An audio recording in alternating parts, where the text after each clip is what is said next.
जय गुरु जी। प्यारे संगत जी, आप सभी का एक बार फिर से बहुत बहुत स्वागत है और आप सभी को मेरा बहुत बहुत प्यार भरा नमस्कार।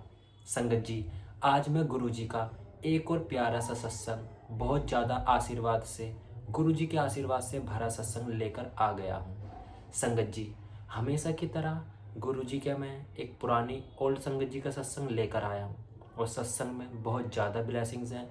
गुरु जी की महिमा अपरंपार है। संगत जी, सत्संग को शुरू करने से पहले आप सभी को मेरे जरिए गुरु जी एक मैसेज देना चाहते हैं कि संगत जी, आप सभी अपना सत्संग शेयर करें, अपनी जर्नी, गुरु जी के साथ की जर्नी, कैसे आपको गुरु जी के बारे में पता चला, कैसे आपने गुरु जी से आप कैसे जुड़े, किसने आपको बताया, और भी गुरु जी की क्या क्या ब्लेसिंग्स आप सभी को मिली। आप एक अच्छे से क्लियर रिकॉर्डिंग में, ऑडियो में रिकॉर्ड करें और अपना सत्संग दिए गए इस वाले व्हाट्सएप नंबर पर ज़रूर भेजें। संगत जी, गुरु जी का ये मैसेज मेरे जरिए आप तक पहुंचाया है, तो आप सभी भी आज ही सत्संग रिकॉर्ड करें और ज़रूर भेजें। चलिए संगत जी, अब ज़्यादा देर नहीं करेंगे, सीधा चलते हैं गुरु जी के सत्संग की तरफ। जय गुरु जी। जय गुरु जी। शुक्राना गुरु जी। सारी प्यारी साथ संगत को जय गुरु जी। ओम नमः शिवाय। शिव जी सदा सहाय। ओम नमः शिवाय। गुरु जी सदा सहाय। संगत जी, मैं गुरु जी का बहुत बहुत शुक्राना करना चाहती हूँ, जो गुरु जी ने मुझे बहुत प्यारी सेवा दी है। गुरु जी ने आज मुझे अपनी 2 पुरानी संगत के सत्संग रिटर्न फॉर्म में भेजे हैं, जो मैं आपको बोलकर सुनाऊंगी। और अगर ये सत्संग सुनाते वक्त मुझसे कोई भी गलती हो जाए गुरु जी या फिर संगत जी, तो मुझे माफ़ कर दीजिएगा। पहला सत्संग है जीपी सिंह जी का, जो कहते हैं, हम गुरु जी के पास फरवरी 1999 से आते रहे हैं। हमने गुरु जी की प्रतिभाओं और कृपा के बारे में बहुत सुना था, किंतु जब उनके दर्शन हुए तो वह हमारी आशा से कहीं अधिक थी। मेरी पत्नी पेट के निचले भाग और पीठ के एक ऐसे रोग से पीड़ित थी जिसका पता नहीं चल पा रहा था और उनकी पीड़ा बढ़ती जा रही थी। उसने गुरुजी से प्रार्थना करी जिससे वह उनके दर्शन के लिए आ सके। एक दिन गुरुजी के पास बैठे हुए उसे अपने शरीर के उस रोग स्थान पर कंपन हुई। उस दिन के बाद अब तक उसे कोई भी पीड़ा नहीं हुई है। मेरे बच्चों को भी गुरुजी की कृपा मिली। मेरी बेटी पढ़ाई में अच्छी नहीं थी और 10वीं कक्षा में द्वितीय श्रेणी में पास हुई थी, पर 12वीं कक्षा में गुरुजी के आशीर्वाद से उसे उत्तम अंक प्राप्त हुए। इंद्रप्रस्थ यूनिवर्सिटी के कानून की प्रवेश परीक्षा में भी उसे उच्च स्थान प्राप्त हुआ।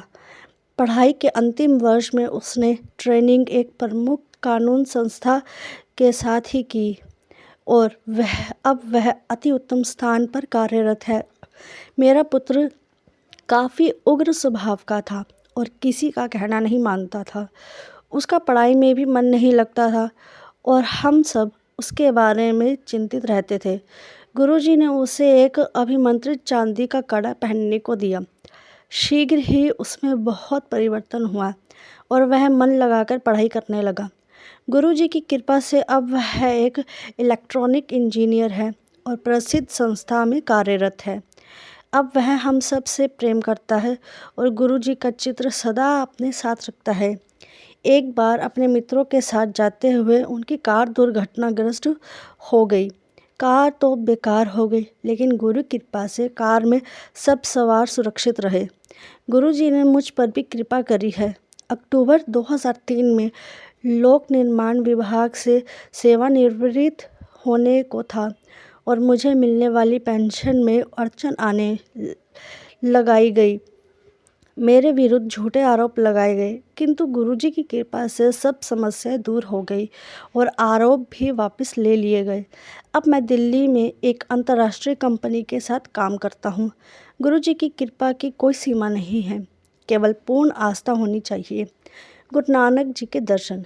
एक बार गुरुजी एक विवाह समारोह में चंडीगढ़ गए थे और हम उनके साथ थे। उन्होंने हमें स्वर्गीय श्री गिल के घर जाने का आदेश दिया। उनका घर गुरुजी के मंदिर की भांति सजा हुआ था।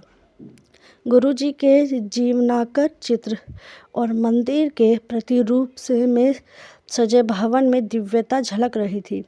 वहीं पर गुरुजी के एक चित्र में मुझे गुरु नानक का चेहरा दिखाई दिया। पूरे वातावरण में गुरुजी की सुगंध आ रही थी। एक अन्य अवसर पर जब मेरी पत्नी गुरुजी के समक्ष ध्यान मुद्रा में थी तो उसे गुरुजी के पकड़े हुए गिलास में सर्प दिखाई दिया। आज भी हम उन्हें अपने आसपास अनुभव कर सकते हैं, जैसे वह हमें अपना आशीष और सुरक्षा दे रहे हैं। उनकी शरण में आए हुए भक्तों की बढ़ती हुई संख्या देखकर अति प्रसन्नता होती है। जय गुरु जी, शुक्राना गुरु जी, सारी प्यारी साध संगत को जय गुरु जी। अगला सत्संग है ब्रिगेडियर जी का 2007। वो कहते हैं, हम गुरु जी की शरण में अगस्त 1998 में पहुँचे। यद्यपि मैं 1975 से लेकर 1984 तक जालंधर में सेवारत रहा था और हम उनके मंदिर के निकट ही रहते थे, किंतु गुरुजी ने हमें 1998 में अपनी दया का पात्र चुना। उस वर्ष से अब तक कभी पीछे मुड़कर नहीं देखा। 1998 में हम दुबई में रह रहे अपने एकमात्र पुत्र का विवाह कर रहे थे। गुरुजी ने मुझे उसका और वधू के चित्र लाने को कहा। उन्होंने दोनों को अपना आशीष दिया। तत्पश्चात मेरे पुत्र का विवाह मार्च 1999 में संपन्न हुआ। ऐसा लगा कि गुरुजी का रक्षा आवरण सब आयोजनों पर बना हुआ था। मैंने उससे पूर्व ही नोएडा में अपना मकान बनवाया था और धन की कमी थी, पर गुरुजी की कृपा से सब आयोजन बहुत अच्छे प्रकार से संपन्न हुआ। स्वागत समारोह दिल्ली के ताज होटल में हुआ था। उस अवसर पर चित्र लेने वाले सज्जन ने प्रभावित होकर कहा कि वह दिल्ली में 500 से अधिक विवाह आयोजनों में कार्य कर चुके हैं और प्रत्येक पंजाबी विवाह में शराब के बाद झगड़े अवश्य होते हैं, पर यहाँ पर ऐसा कुछ नहीं हुआ।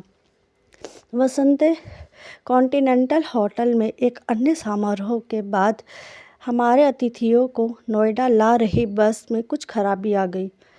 महिलाओं ने भारी गहने पहने हुए थे और आधी रात बीत चुकी थी, पर सब सुरक्षित घर पहुंच गए। केवल सर्वविद्यमान गुरुजी ही उन्हें घर तक पहुंचा सकते थे। पूर्ण परिवार को अमेरिका का 10 वर्षीय वीज़ा। मेरा पुत्र दूरसंचार इंजीनियर है, पर वह दुबई में सुखी नहीं था। यदा कदा मैं गुरुजी से इसका उल्लेख करता तो वह चिंता करने को मना करते थे। मेरा पुत्र और उसकी पत्नी जनवरी 2000 में भारत आ रहे थे। 10 जनवरी को गुरुजी की संगत में जाते हुए मैं परिवार के चारों सदस्यों के 4 भरे हुए वीज़ा पत्र जेब में रख कर ले गया। मैंने गुरुजी को कहा कि मेरा पुत्र और उसकी पत्नी अर्धरात्रि को दुबई से आ रहे हैं और अगले दिन प्रातः हम सब इंटरव्यू के लिए अमेरिकी दूतावास जा रहे हैं। गुरुजी ने केवल कहा, तेरा कल्याण कर देता। वीज़ा मिलने की पद्धति भी पेचीदा थी। दूतावास के बाहर औपचारिकताएं पूर्ण होने के बाद अंदर पहले एक वरिष्ठ सलाहकार प्रारंभिक जांच करने के पश्चात एक इंटरव्यू के लिए भेजते थे। पंक्ति में मैं सबसे आगे था। मेरे पीछे मेरी पत्नी, फिर पुत्र और उसकी पत्नी थी। मेरी बारी आने पर मैंने चारों पारपत्र दे दिए। मेरे से प्रश्न किया गया कि क्या मैं श्री GS अलग्य हूँ। मैंने उत्तर दिया कि मैं ब्रिगेडियर अलग्य हूँ। उन्होंने फिर प्रश्न किया, क्या मेरे पीछे मेरी मित्र खड़ी हुई है। मैंने कहा कि वह मेरी पत्नी है। जिस प्रकार से वह अधिकारी बात कर रहे थे, ऐसा लगा कि स्वयं गुरुजी वहाँ पर बैठे हुए हैं। क्या मुझे 10 वर्ष का वीज़ा चाहिए। उन्होंने फिर प्रश्न किया। जब मैंने उनसे पूछा कि क्या वह हम चारों को 10 वर्ष का वीज़ा देंगे, तो उनका उत्तर हाँ में था। उन्होंने मुझे पहले नंबर की खिड़की पर जाने को कहा, जहाँ 10 वर्ष के वीज़ा मिलते थे। मेरे पुत्र के लिए वह असंभव था, पर हम सबको 10 वर्ष का वीज़ा मिला। उस दिन जब हम गुरुजी के पास पहुँचे तो उन्होंने कहा, हो गया काम। हमने उनके चरण स्पर्श किए। यह चमत्कार ही था। अमेरिका में कार दुर्घटना। जुलाई 2004 में मेरा पुत्र अपनी पत्नी और बेटे के साथ अमेरिका में रहने गए। उसे वहाँ पर काम मिल गया था। उन दिनों वह लॉस एंजलिस में रहते थे। सितंबर में मेरी पत्नी भी कुछ दिन के लिए उनके पास रहने चली गई। गुरुजी के कथनानुसार मेरी पत्नी उनका एक चित्र सदा कार में रखती थी। उस माह मैं मंदिर में सत्संग के लिए गया था और जब वहाँ से लौटा तो मेरे कपड़ों में से गुरुजी की सुगंध आ रही थी। कपड़े उतारने पर भी उस सुगंध की तीव्रता बनी रही। प्रातः सोकर उठने पर नियम के अनुसार मैंने अपनी पत्नी को फ़ोन किया तो बेटे ने फ़ोन पर बताया कि उनके साथ बहुत भयंकर कार दुर्घटना हुई थी। एक चौराहे पर उनकी कार से एक दूसरी कार टकराई थी, पर वह सब सुरक्षित रहे। कार बेकार हो गई थी। मेरी पत्नी ने बताया कि हमारा पोता जो कार के पिछले भाग में शीशु सीट पर बंधा हुआ था, उछलकर उसकी गोद में आ गिरा था। वह उसके साथ पीछे ही बैठी हुई थी। मेरी पत्नी ने भय के कारण बहुत देर तक अपनी आंखें नहीं खोली। अंततः जब खोली तो वह मुस्कुराकर उसकी ओर देख रहा था। सबको सुरक्षित पाकर उसने गुरुजी को धन्यवाद दिया। अगली बार एम्पायर स्टेट में गुरुजी के दर्शन के लिए पहुंचने पर मैंने गुरुजी को पूरी दुर्घटना बताई तो उन्होंने मुस्कुराकर मुझे बैठने को कहा। उन्हें इसका पूर्वाभास था, दुर्घटना से बचाव। मई 2006 में एक मित्र के यहाँ भोजन करने के पश्चात घर वापस आते हुए जब मैं सड़क के दूसरी ओर घूमने के लिए यू टर्न ले रहा था कि तभी एक तेज़ी से आ रही गाड़ी से टक्कर होते बची। वह कार 150 किलोमीटर की गति से आ रही होगी। मैंने तुरंत ब्रेक लगाई और अंतिम क्षण पर वह कार झटके से मुड़ती हुई आगे निकल गई, जैसे कोई रक्षा कर रहा हो। यदि मैंने पूरा मोड़ ले लिया होता तो वह हमें पीछे से आकर अन्यथा किनारे से मारती। मैंने गुरुजी का धन्यवाद किया। गुरुजी के चमत्कार होते रहते हैं। उनकी छत्र छाया सदा मेरे परिवार पर बनी हुई है। जय गुरुजी, शुक्राना गुरुजी, अनंतम अनंतम शुक्राना गुरुजी। संगत जी, ये मेरे लिए भी एक चमत्कार है। ये सत्संग मैं रिकॉर्ड कर रही हूँ, लेकिन मुझे बहुत ज़्यादा खांसी हो रही है और आप मानेंगे नहीं, सत्संग रिकॉर्ड करते हुए मुझे बिल्कुल खांसी नहीं हुई। मैंने गुरुजी से अरदास की थी कि गुरुजी मेरा सत्संग एक ही बारी में आप रिकॉर्ड करवा दीजिएगा, और गुरुजी ने सब कुछ ठीक करवाया। और अगर ये सत्संग बोलते हुए मुझसे कोई भी गलती हो गई हो तो गुरुजी और संगत जी मुझे माफ़ कर दीजिएगा। जय गुरुजी, शुक्राना गुरुजी, अनंतम अनंतम शुक्राना गुरुजी। जय गुरुजी। तो संगत जी, आप सभी को ये गुरुजी का प्यारा सा सत्संग कैसा लगा कमेंट में ज़रूर बताएं। और संगत जी, कमेंट में जय गुरुजी लिखना तो बिल्कुल भी ना भूलें। और संगत जी, अपना सत्संग जरूर इस व्हाट्सएप नंबर पर सेंड जरूर करें। आपका सत्संग भी ठीक इसी तरह इसी चैनल पर जरूर शेयर किया जाएगा। तो संगत जी, मिलते हैं अब किसी नेक्स्ट सत्संग में। तब तक के लिए जय गुरुजी, शुक्राना गुरुजी, अनंतम अनंतम शुक्राना। जय गुरुजी, संगत जी।